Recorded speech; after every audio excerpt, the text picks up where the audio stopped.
Well, hello, hello, hello. Welcome. I'm very happy and grateful that you found your way to my page. But I bet a lot of you who don't actually know me are like, Harpo, who this woman? So I guess I'm gonna start with the why I'm making this channel.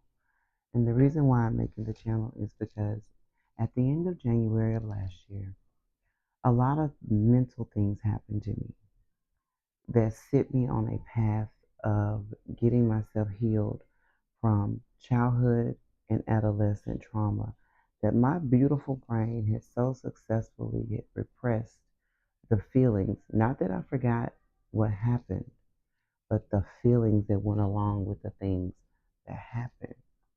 I had suppressed those. And when they came to the front and came out, it was very dramatic and it sent me into a spiral.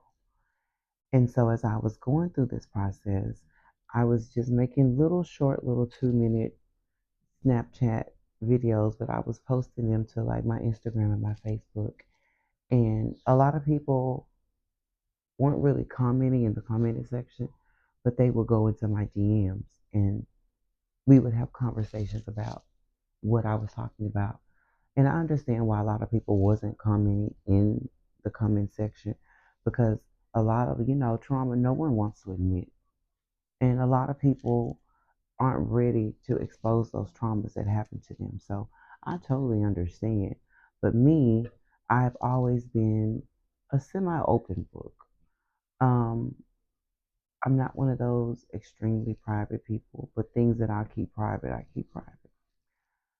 And so I had a guy that I went to school with he would verbally like comment inside of my comment section. And he would also, and he would DM me. And so him and I had about six other people who were constantly like, you should do a channel. I want to hear more about what you got to say. These little short videos are not getting me what I need. And I've been procrastinating and putting it off because I'm still in my healing process. I go to counseling because of this. Um, and so I feel like I'm at a point where I just had that 1 year anniversary of when it all regurgitated. And so I'm going to give you the story about what happened with that. But I want to give you the reason for the channel. And the reason for the channel is a lot of people were in my DMs or even in the comment section, or even I had people who actually, who know me, who were calling me and texting me. We were having these intense conversations. And all of them would say the same thing. You should make a channel. People want to hear what you're saying because I always think no one wants to hear what I'm saying. But apparently I was wrong because apparently people do. And so now here we are. Um, I'm making the channel. So, so now I'm going to tell you about Harpo, who this woman is. I am a 49-year-old, happily divorced, September Virgo woman living in the horrible state of Texas. I have 3 children, 2 grandchildren. I was married for 20 years. We separated in 2021, thank God. And even that situation, even though I was happy he was gone, that still sent me into a spiral because I had seen this person every day for 20 years. And now I'm no longer seeing them. And people don't really go into a depth detail, like people who've already been divorced. Y'all just be gatekeeping and keeping secrets. Like, why y'all don't tell nobody? Why y'all don't tell a person what they're about to go through? Even if they want the marriage to be over, you are still grieving. You are still going through the process of every stage of grievance and more.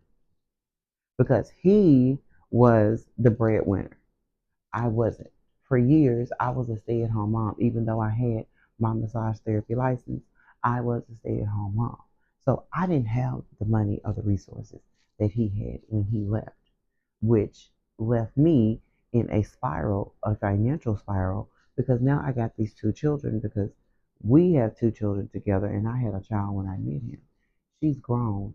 The kids me and him have are teenagers, and so all of that was just a combination of a lot of shit that went on mentally to the point where I had a hot girl 3 years that was insane.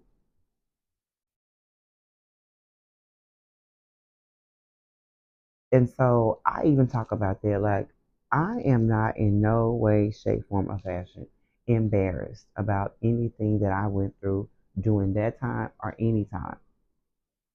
If you stick around to the channel, you will find out the crazy, toxic, narcissistic, codependent, enabling marriage I was in. When I tell people some stories about some things that went on, they are like, this sounds like a Tyler Perry movie. You should write a book. I don't want to write a book, even though I started writing the book. Um, I'm a procrastinator. I'm a highly Virgo procrastinator. So we'll see about the book. I'd rather for it to be a movie. Get Angela Bassett to pay me in my older stage, like right now. But anyway, so now I'm rambling, and I do that a lot. But so the purpose of the channel is to speak on topics that people really want to talk about, to give my opinion. And my beautiful friend that I went to high school with, he was like, you should name your channel Lasting Thoughts with Eliza.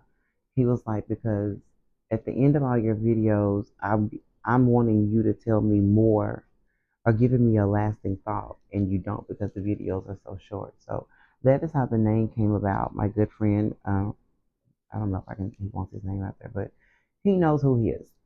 Um, so that's why the name of the channel came.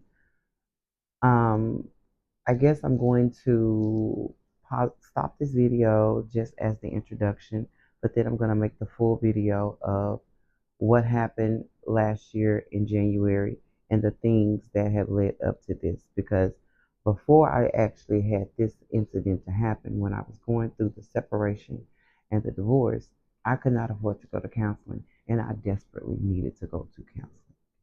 And so I would counsel myself. In the mornings, I would sit in the mirror and have a conversation to myself. And I would ask myself the why questions. Why would you put up with this for so long? Why would you allow someone to treat you the way he did? The why questions. And when I got to the root of why I stayed in a toxic situation for so long, why I allowed the things he said and the things he did to me, why I allowed those things to go on. When I finally opened that up and found the why, that is when I found peace. And so here's the why I stayed in that situation. So I was born to a 16-year-old girl. The person that is supposed to be my father, he was like 22 or something.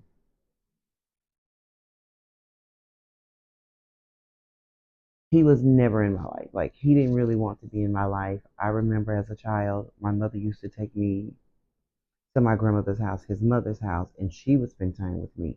And he would like come over, but he wouldn't spend any time with me. And so imagine being a little girl and you know that this person is your parent, but they give you no attention. Like, you're not even like, he doesn't even acknowledge that you're in the room, right? Mental abuse. And so eventually I stopped going over to my grandmother's house, and I didn't have any communication with that side of my family for years. And the crazy part is, he literally lived within walking distance from where when my mother bought a house, where she bought a house. I could literally be at his house in 2 minutes in a car. He literally probably a minute. He just lived up the street from us. Still no conversation, no communication. And so that left a void in me, and that leaves a void in a lot of black girls who don't have their fathers. And so the void that it left in me was I wasn't enough. I wasn't enough for this man to love me unconditionally. And so when I got into this relationship, I got into this relationship with really, I've been in a relationship with two long-term relationships were with two guys who had extreme low self-esteem, who didn't love themselves, is what I know now as being healed on that aspect of my life. So the first was my first baby father. We were high school, whatever's. Looking back, the way he acted and stuff, he had low self-esteem and he didn't love himself. But now we're going to talk about this grown man that I entered a marriage. I entered the marriage, and he did just enough to make me feel like I was important in the beginning. I didn't see the craziness that is him because I had my blinders on and I was like, someone actually likes me and he treats my daughter like she's his. And so that was the catapult of me putting up with a bunch of shit. Because again, I didn't have a father. So while I'm in this marriage and things are very toxic, very. What I realized when I got through my personal counseling sessions is the reason why I put up with those things from him was because I never thought I was enough for my father to love me. And so I was trying to prove a point to myself that I am enough for this man to love me, even though my husband did not love me because he don't love himself. I put up with a lot of shit because I was trying to prove a point to myself that I am enough because I had never seen a healthy relationship between a man and a woman. I had not. I can't say about my grandparents, my mother's parents, because they were already old when I was born. My grandmother was born in 1919. I was born in 1976. She was already kind of elderly. And so their marriage was different because people back then got married and they stayed married for reasons, for protection, right? Because I'm from Arkansas. So I can't even say them because I never saw my grandmother or grandfather hug and kiss each other. I never heard them say that they loved each other at all. My grandfather was a provider. My grandmother was very nurturing. So I can't even say them.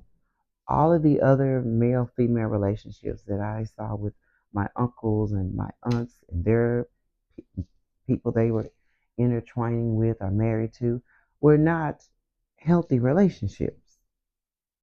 None of them. So I don't know what a healthy relationship looked like. And neither did my ex because his parents didn't have a healthy marriage. And on top of that, and this has a lot to do with a lot, and it doesn't, but it does, he's African. A whole nother genre of foolery. If you've ever dealt with an African man who has mommy and daddy issues, the person I married was the poster child. So once I realized the why I put up with it, I was laying in bed one morning and I woke up and the sun was shining just so, and it just felt weird. And I was like, what is that feeling? The energy felt weird. And I went to work and I was talking to one of my coworkers and I was like, she said, you look different today. And I said, I feel different. And I just started going into what had happened when I woke up. And she looked at me and she said, babe, you found your peace. Like, what? I will fight somebody to keep this feeling because it is so beautiful. And what I realize is I never in my life had peace. Never in my life, ever had peace until I was 48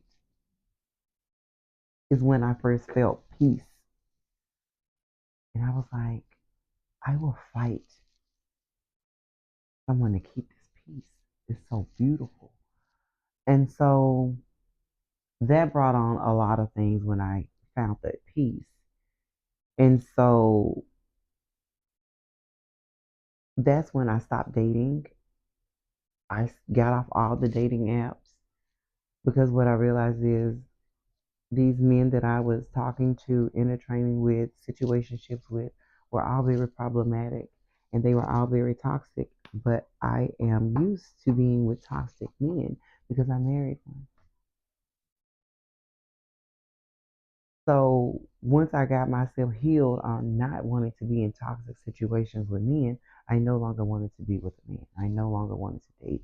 I no longer wanted to do anything with anybody. Just wanted to be alone.